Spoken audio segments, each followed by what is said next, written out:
유동성 위기에 빠진 한국건설이 보증사고를 피하기 위해 아파트 사업장의 예상 공정률을 꼼수 변경한 게 아니냐는 의혹이 제기되고 있습니다. 그렇다면 보증사고 여부를 판단하는 기관인 이 주택도시보증공사는 그동안 어떤 일을 한 것인지 따져봤습니다. 임지은 기자입니다.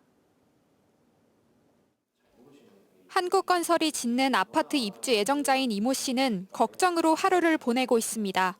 그동안 한국건설이 대신 내주던 월 70만 원의 중도금 이자를 유동성 위기에 빠진 건설사 대신 내야 한다는 사실만으로도 힘든데 건설사가 공정률 변경을 통한 방법으로 보증사고를 회피한 것 아닌지 의심되는 상황을 알게 됐기 때문입니다. 보증사고 요건에 충족되면 주택도시보증공사로부터 분양대금을 환급받을 수 있는데 건설사 측의 갑작스러운 공정률 변경으로 보증사고 기준을 미달하게 되면서 이러지도 저러지도 못하는 상황입니다. 이렇게 확인까지 했는데 만약에 그걸 못해. 그러면은 더 타라고 힘 빠지죠. 보증사고를 판단하는 기준인 공정률 차이에서 한국건설은 이미 지난해 11월 보증사고 기준인 25%포인트를 넘은 바 있습니다.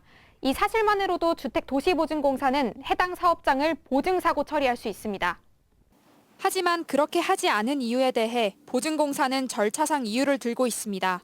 주택도시보증공사는 한국건설의 공정률을 다음 달 말에 보고받고 있어 실제 공정률 차이를 알기까지는 한 달의 시간이 걸리는데 한국건설이 사고 기준을 초과한 직후인 지난해 말 갑작스럽게 공정률을 바꾸면서 자신들이 알 수는 없었다는 겁니다. 취재진은 입주자들을 위해 보다 적극적으로 파악할 수는 없었냐는 질문을 했지만 공사 측은 답변을 거부했습니다. 하지만 입주민들의 피해를 위해 세워진 기관이 이 사안을 안일하게 보고 있는 것 아니냐는 지적이 나옵니다.